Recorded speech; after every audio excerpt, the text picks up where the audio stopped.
Introducing my new to me truck. I bought this last week in Nashville, Tennessee, and this is a C3500 Chevy C3500HD. Now, those trucks were only made from 1991 through 2003, and they're not a one-ton truck. The regular 3500 was a one-ton truck, which is the top end of light trucks. Was and is. And this is different. It's a pickup truck cab sitting on a heavier frame, and it's 1.5 tons. And you can differentiate these from regular 3500s by this piece on the front, which is a spacer to cover up that 8-inch frame. Now look at that.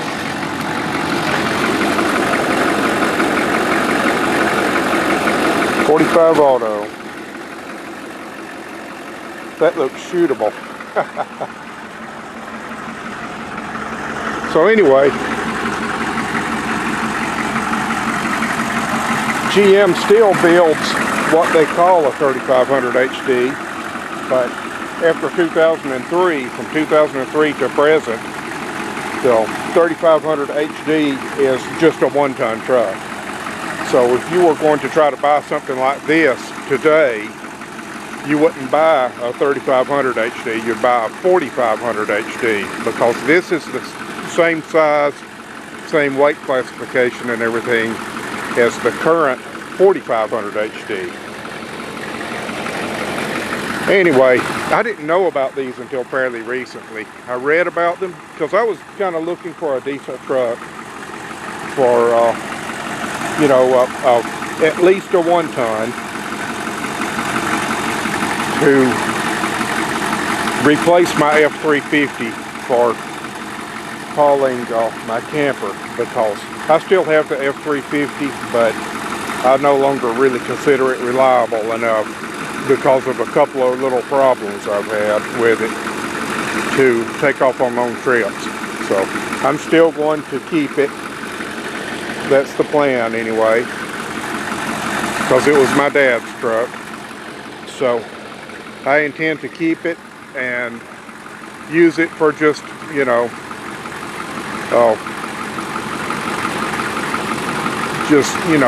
transportation purposes and driving around close, and a bit of hauling and so on. But for my serious hauling needs, I wanted another truck, and I wanted it to be a diesel. So that's what this is. And this was actually an AT&T truck, and actually it started out as a Bell South truck, and it was sold to Bell South in Montgomery, Alabama. And but of course, when AT&T bought out Bell South, then it became an AT&T truck, and it's got AT&T stickers in it and everything. And it had a big ladder rack on it, which I took off yesterday. And it also has this platform on the back, which I guess I'll have to remove in order to be able to put the camper on it. And in fact, I will probably have to modify that utility bed or get rid of the utility bed altogether. And if I can find someone who is interested in the utility bed, I would be willing to sell the utility bed and replace it with just a flat bed. But otherwise, I'm going to have to cut some of the boxes off, or maybe all of the boxes, and just convert it into a flat bed. But this was bought by, or it went through an upfitter called Altec. I think that's right. And what Alltech did was they made it into a bucket truck, and it had a crane with a bucket on it here on the back, and it doesn't have the crane and bucket anymore, obviously, but it had a hydraulic pump right in there, I guess. It does still have the control panel,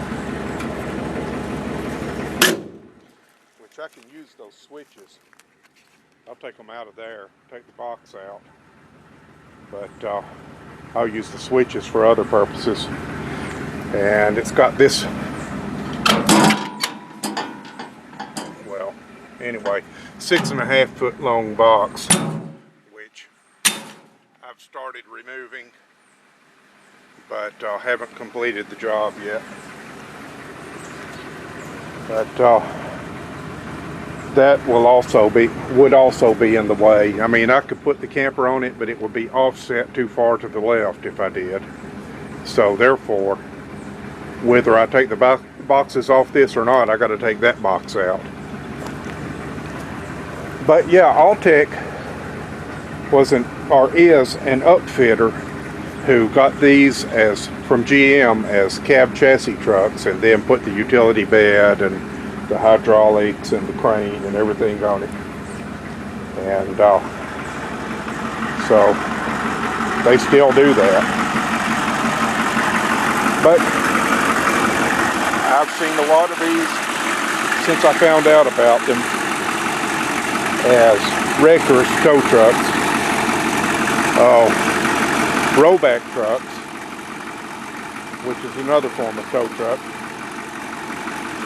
box trucks, like furniture moving trucks and so on, and even some fire trucks. And they made a few of them in four-wheel drive too. And those didn't come directly from GM as a four-wheel drive. They were converted by an upfitter. But anyway, it's got a 6.5 turbo diesel in it, and it gets good fuel mileage. I drove it from Nashville, and it still had all that metal in the air, the big ladder rack and everything, and it still got about 15 miles per gallon. So these have 19.5-inch wheels and tires on them. Dualies in the back, of course. It's got some kind of thing underneath that looks like it might be a traction bar or something like that to help support the weight of the crane that used to be on it. So I intend to take that off. It looks like it ought to just unbolt, because it's bolted to the frame in the back and the axle in the front. So one thing about this one is this one does not have air conditioning. See, I've got the vent fan running now, but it's got vent, heat, and defrost or defog, and doesn't have air conditioning. It's over 90 degrees today though, and it's not too bad. You know, I grew up driving trucks that didn't have air conditioning, and I can still deal with it. Like I said, it's over 90 degrees today, and it's not bad.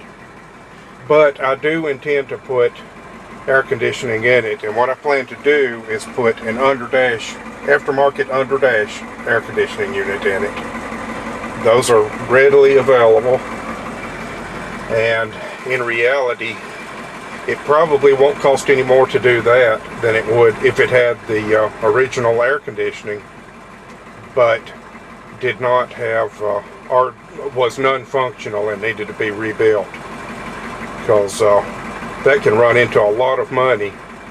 And I was looking at an underdash complete kit. Complete includes the underdash unit that goes in here with the evaporator and the controls, the fan and everything, and also includes the compressor, the dryer, the condenser that goes in front of the radiator and includes the hoses, and you have to shorten the hoses to fit your application, and you have to come up with a mount to mount the compressor on the engine, which what I'll probably do is just buy a factory mount bracket to fit the 6.5 turbo diesel, since a lot of them, both these trucks and of course, you know, pickup trucks with the 6.5 came with air conditioning. So I'll just buy one of the factory brackets probably and use that to mount the compressor. So it shouldn't be any problem to get that going. And I really like that anyway, because yeah, I'll have to remove this thing probably to make it fit. I might even have to modify the glove box, but still I think it'll be simpler than the factory AC, as far as, you know, if service is ever needed on it. So enough about that. But it's got just slightly under 180,000 miles, and I got it for a good price. Oh, and it's got the 5-speed manual MV4500 transmission, and I very much prefer a manual transmission. So there it is. I plan to do a few things, like I said, aftermarket air conditioning. I also plan to put aftermarket cruise control in it, because that helps when I'm driving on long trips. But everything works on it, even the radio works.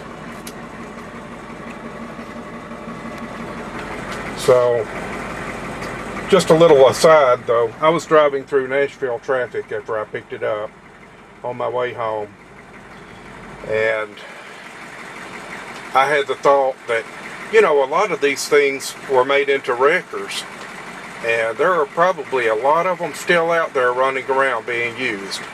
And right after I thought that, I looked up, and on the other side, oncoming side of the road I was on, was one of these as a wrecker. And that was pretty interesting coincidence, and it just shows how common these are. But I like the fact that it's got crank up windows. I like simplicity. Simplicity equates to durability most of the time. It means it lasts a long time and it's not too difficult to fix when something does go wrong with it. So stay tuned for updates. Thanks for watching.